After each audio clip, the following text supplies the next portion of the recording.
Flight 227 had been cruising smoothly at 37,000 feet. It was a typical transcontinental route, Los Angeles to Washington, 6 hours, full cabin, mild tailwinds. Passengers were half asleep, half bored, mid-movie or mid-scroll. No one noticed the woman in 14C. Mid-30s, calm demeanor, wore a gray hoodie, dark jeans, and no visible emotion. She read nothing, didn't sleep, didn't eat. She just watched and waited. 2 hours into the flight, the first irregularity was dismissed as nothing. A faint tone in the overhead speaker, a small systems recalibration. The crew didn't mention it. 10 minutes later, a second tone. And that's when it happened.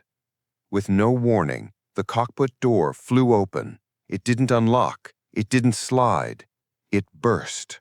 A flight attendant screamed. 2 passengers stood instinctively. And through the smoke that curled into the air like something burnt behind the panels, one figure stumbled out.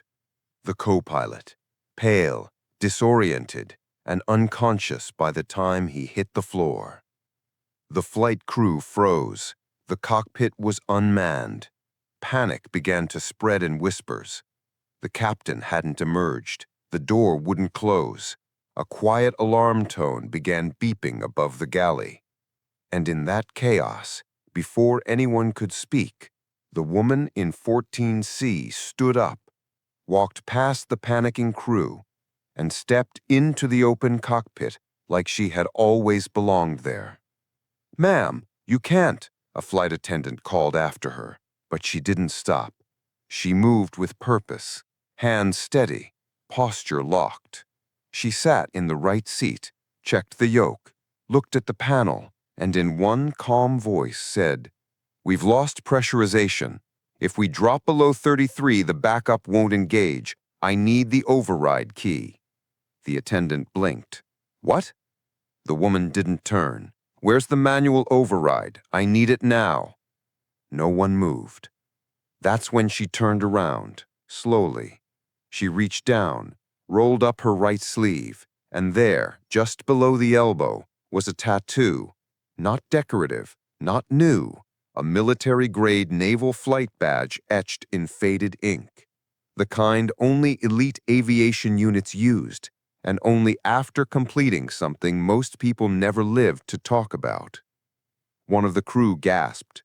Another whispered, I think she's one of them."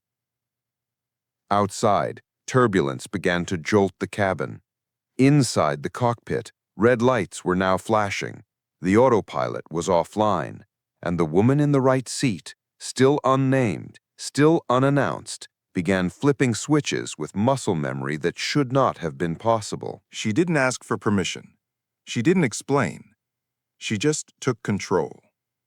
And in that moment, for reasons no one could understand yet, everyone on board let her.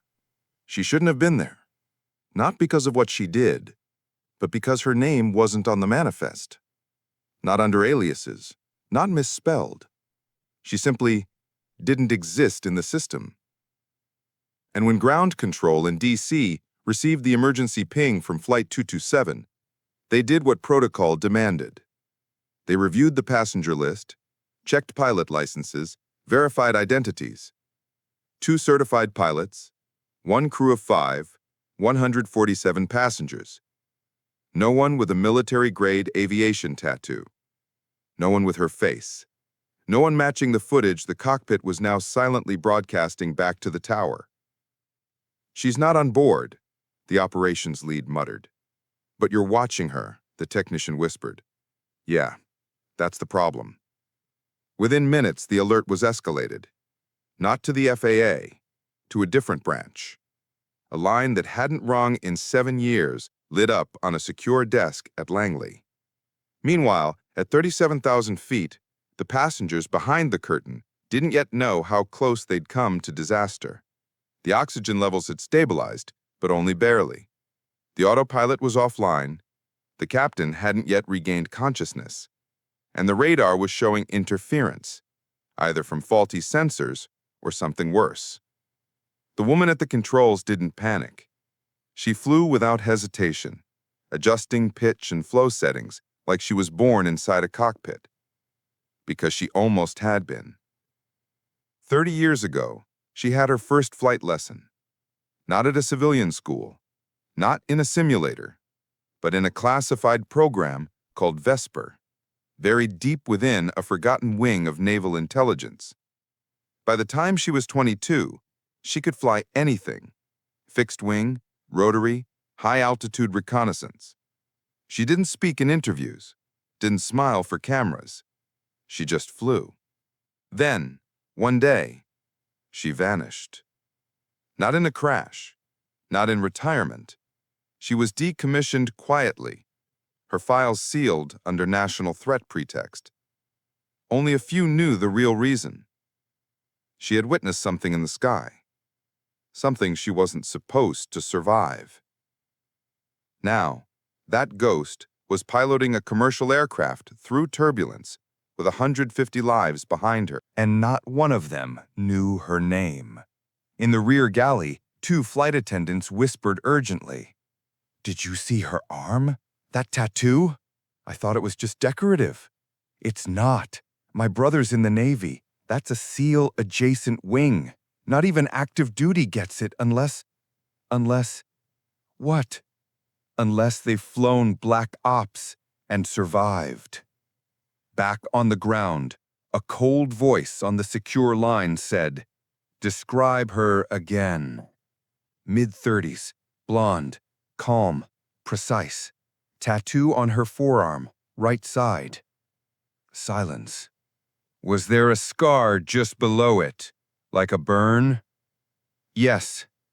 A longer silence. Then, "That's not a civilian. That's Echo Sparrow 1. The technician froze. "I thought that program..."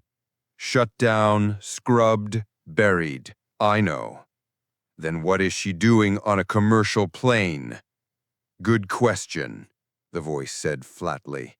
"Because she's not supposed to be alive." Inside the cockpit, the woman knew the clock was ticking, not just for altitude, but for containment. The moment she took the controls, silent trackers across multiple systems would have flagged her neural pattern, biometric grip, maybe even the residual tone in her voice. They would know. And once they knew, they'd come looking. But she didn't flinch. She stabilized the aircraft. She locked out the failing systems. Then she leaned back, eyes fixed on the clouds ahead, silent, focused, as if she'd been waiting for this moment, not for hours, but for years.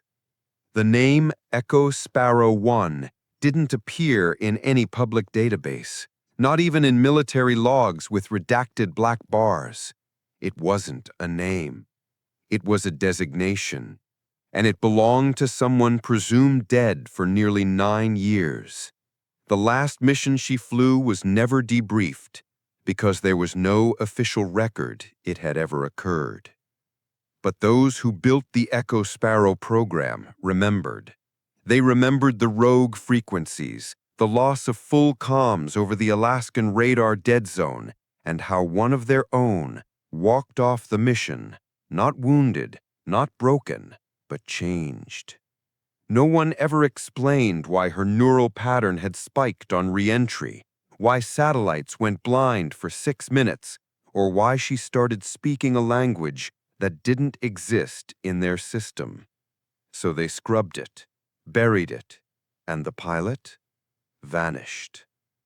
Until now, inside Langley, 3 floors below classified airspace, a woman named Ren Lennox stared at the surveillance stills from Flight 227's cockpit. The angle was imperfect, the lighting dim. But she knew that face. "Kira," Ren whispered. "She shouldn't be alive," the analyst beside her said. "She's not just alive," Ren said. "She's flying again." Ren used to run shadow ops. She had reviewed hundreds of pilot psych profiles. None of them ever rattled her, except one, Kira Hale, codename Echo Sparrow 1. The last line in her profile, entered by Wren herself, read, "In the event of reactivation, do not engage. Observe from distance. Await outcome." Because no one knew what Kira would become if she ever returned.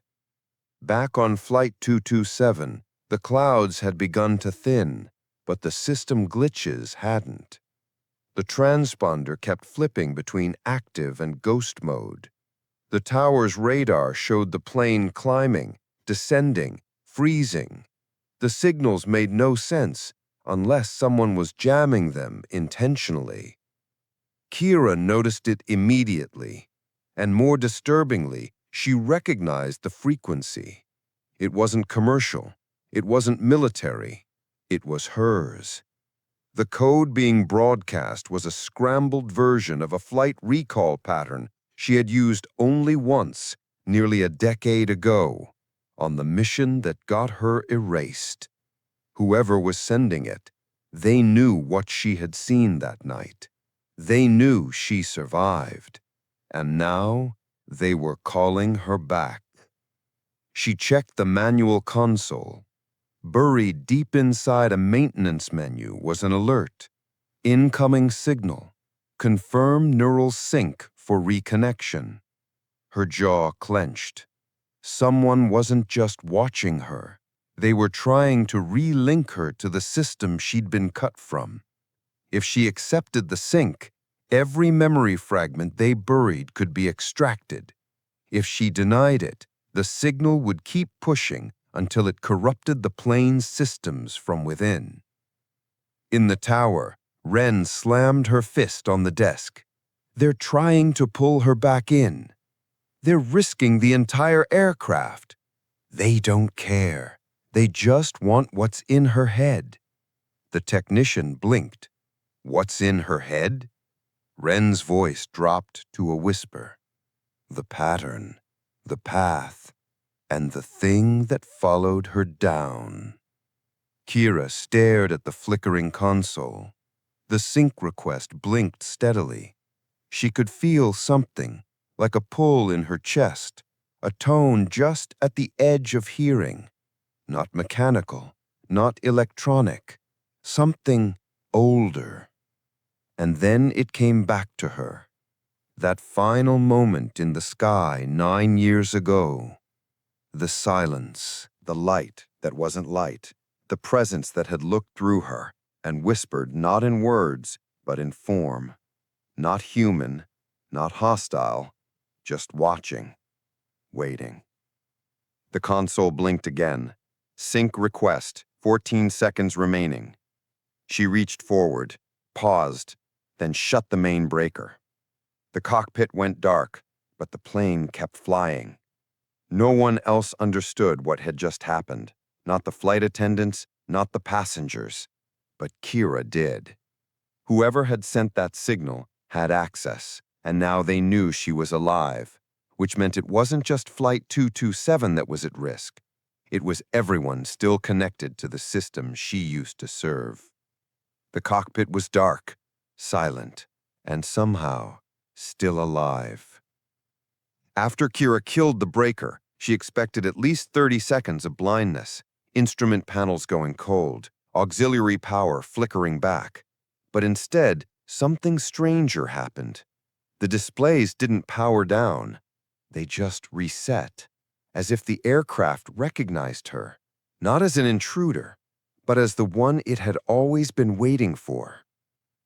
In Langley, Wren Lennox watched as Flight 227's signal stabilized, no longer jamming, no longer glitching, just quiet. The sudden clarity was alarming, because systems like that didn't just fix themselves, unless someone on board was manually reprogramming them from the inside. And there were maybe 4 people alive who could do that. Only one of them was supposed to be dead. Kira leaned forward and stared at the emergency comm port. It was blinking green now, an open channel to a shadow network that hadn't been used since the day she disappeared. She knew what it meant. The code embedded in the neural sync wasn't just a retrieval protocol. It was a test, one designed by people who knew how she thought. They wanted to see what she would do, not if she would obey, but if she would remember. Because Kira wasn't just a pilot. She was once the architect of an autonomous aerial override system codenamed Spectre. It was designed to hijack any aircraft under threat, civilian, military, rogue, and return it safely to base using predictive neural imprinting. But Spectre had one problem. It needed a pilot's mind, not just their code, not their flight patterns, their instincts. Kira was the last mind it had imprinted on, and that meant Spectre still carried her decisions, her patterns, which also meant if Spectre had been activated again, it was flying other planes too. Her blood chilled. If Flight 227 wasn't the only aircraft affected, if Spectre was back online and someone had embedded her code into a new version, then this wasn't an emergency. It was a rehearsal. In the control tower, Wren turned to her team. "Pull global traffic," she said. "Any plane reporting route deviations in the last 6 hours, prioritize unmanned reroutes." A moment later, the screen lit up. 4 aircraft, cargo, private, military, had all diverted in mid-air, each time reporting software error, each correction leading them near a single orbital window off the eastern seaboard. All flown by different systems, but with identical embedded architecture. Wren muttered, "She's not the only one they woke up." Back in the cockpit, Kira's hands moved without hesitation now. She wasn't just stabilizing the plane anymore. She was overriding Spectre, line by line, command by command. "Cabin to cockpit," the attendant's voice came through. "Passengers are asking for updates." Kira pressed the intercom button. Her voice came out even, focused. "This is Kira. I'm a former military pilot and systems engineer. You may notice the lights dimming or flickering. That's me bypassing a protocol error. You are not in danger, but someone else might be if I don't finish what I'm doing." A pause, then a simple response. "Yes, ma'am." Outside, turbulence picked up again, natural this time. A storm cell had built up earlier than expected, but Kira didn't flinch. She adjusted course 10 degrees west, lowered altitude, and sent a secure ping to the only ground contact she could trust. Not the government, not the FAA, but Juno. Juno was a covert satellite relay node built for the Spectre prototype years ago, later decommissioned after funding was cut, but Kira always suspected it was kept alive by someone on the inside. Her message was short. Echo Sparrow 1 active. Spectre awakened. Ghosts are airborne. Then she waited. 10 seconds later, a return ping. Confirmed. One more signal inbound. It's not yours, it's not ours. That was the line that did it. That was the moment Kira realized this wasn't about reactivation. It was about interception. Someone else had tapped into Spectre. Someone using its own structure against itself. And the only way to stop it was from inside the system it had built. She turned back to the controls. Outside, thunder cracked. Inside, every warning light blinked red. But Kira no longer needed sight. She flew by instinct, by memory, by the code only she could still feel through her skin, her bones, and the half-burned tattoo on her arm. She wasn't following orders. She was rewriting them. It wasn't turbulence shaking the plane now. It was memory. The kind that lives not in words, not in images, but in the marrow of your bones. The kind that activates when your past starts speaking through machines. Kira's fingers hovered over the auxiliary panel, rewriting protocols manually. Every flick of the switch felt like pulling a thread from her own subconscious, and something was pulling back. 9 years ago, mission Silent Vega, altitude 42,000 feet, objective classify and redirect unidentified orbital object. Simple recon, they said, until it wasn't. She remembered the silence first. No wind shear, no engine hum, no static in her headset, just a hollow, perfect quiet. Then came the light, but it wasn't a light. It didn't cast shadows, it bent them. Shapes folding where geometry had no business existing. And in the center of it, something watching, not blinking, not moving, just aware. And the moment she met its gaze, her instruments died, her flight suit stiffened, and in her headset a voice spoke. Do not return. You carry it now. She never told anyone that part, not during the debrief, not during the psychological evaluations, especially not when they burned her clearance and shut down the program. They said she disobeyed orders. They said she abandoned her co-pilot. They said she hallucinated the event. But they never asked about the voice, because maybe they already knew. Back in the cockpit of Flight 227, Kira blinked hard, pulling herself out of the spiral. Not today, she thought. Not again. She re-engaged the comms module, now bypassing Spectre entirely.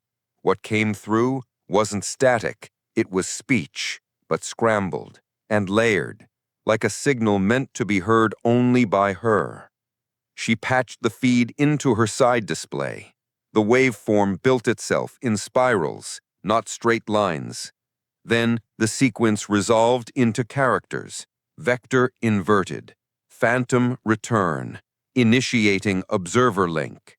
Her hands froze. That was Spectre language, a format only she and one other programmer had ever created. And that other programmer was reported dead in a lab fire 7 years ago. Except the syntax wasn't his, it was hers. From a string she wrote as a safeguard, never executed, locked behind an 88-digit encryption known only to her. This wasn't a recall protocol. It was a message from herself. A version of her that must have known this moment would come. That one day the system would wake up, and the only way to beat it was to become the ghost inside it. Cabin to cockpit, the voice called again. Passengers are scared. Some say they felt a pulse. Kira answered without turning. They're not wrong. The plane is being scanned, not from Earth. Silence. But it's not hostile. Not yet. The pulse wasn't an attack. It was a query. Spectre had attracted attention again, just like last time. But this time, it wasn't watching her.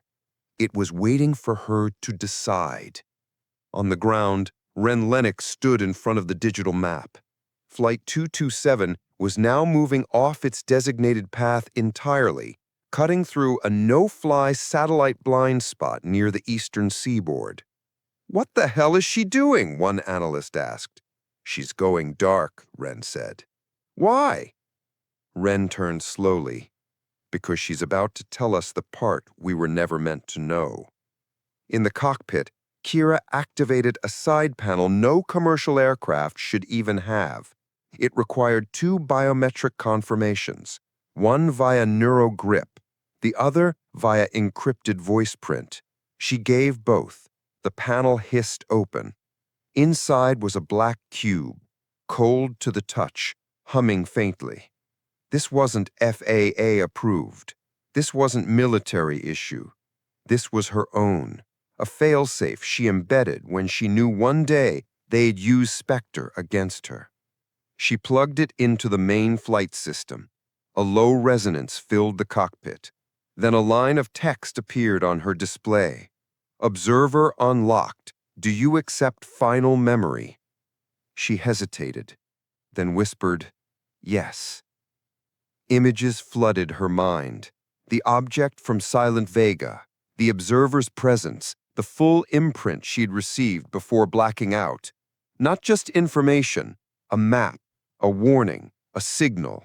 Not from an enemy, but from something trying to interfere with Spectre's evolution. A safeguard not against humans, but against the system they built to control them. She gasped as the final image locked in her vision.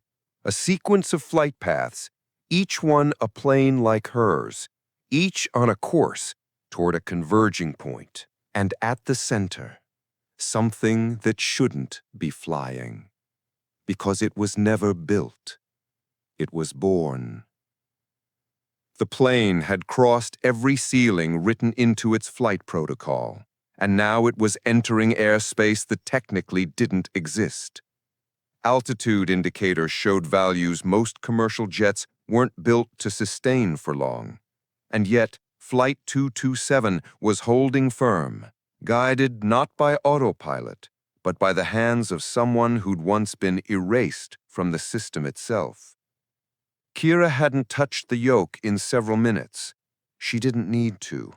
The aircraft was responding to code she had buried long ago, code now reactivated by the black cube she had connected to the core processor.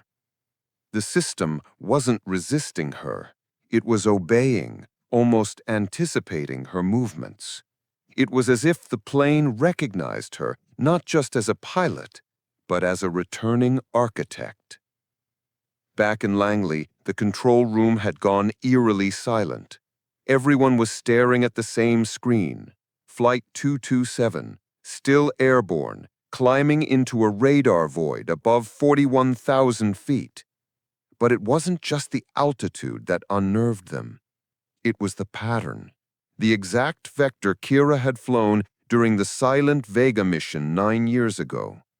The mission that had never been debriefed because it had never officially happened. And now, she was heading straight back into it. Inside the cockpit, the air was calm but charged with an almost electric stillness. The black cube pulsed gently beside her, and a message appeared on the auxiliary panel. Prepare for final synchronization. Observer relay pending. Kira narrowed her eyes. The term observer had only ever been used once in her program's development, during the theoretical stage of contact scenarios. They had never expected it to become real. She remembered everything now.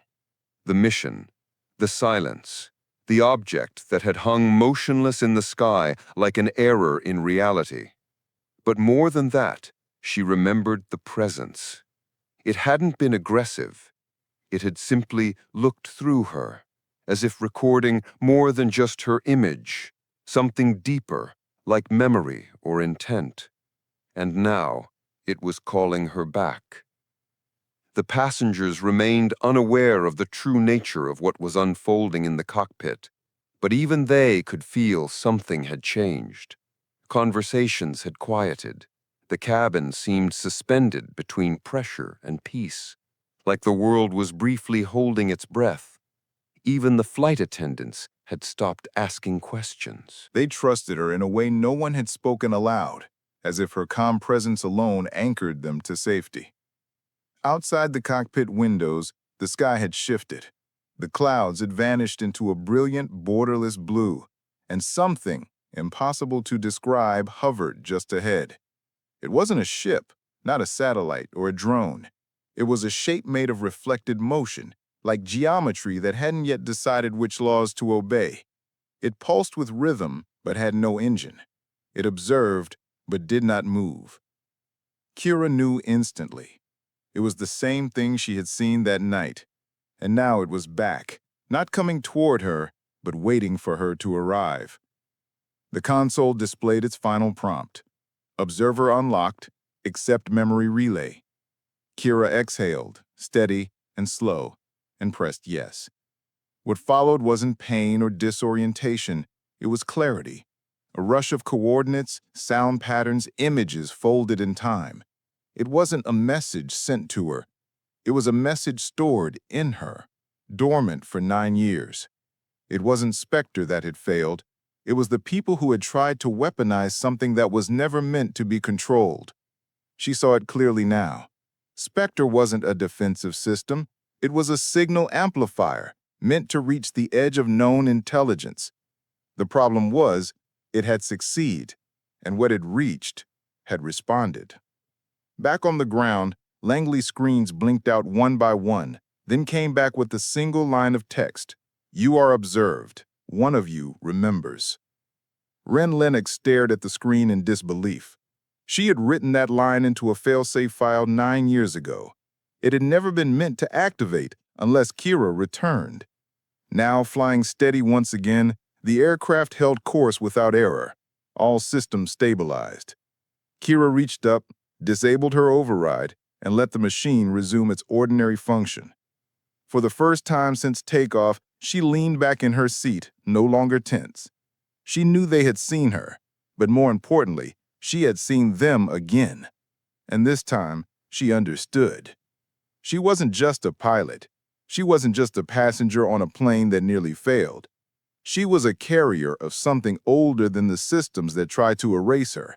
And now, she was done hiding. As the clouds opened up and the city lights blinked far below, Kira Hale adjusted the controls one last time. Flight 227 was coming home, and so was she.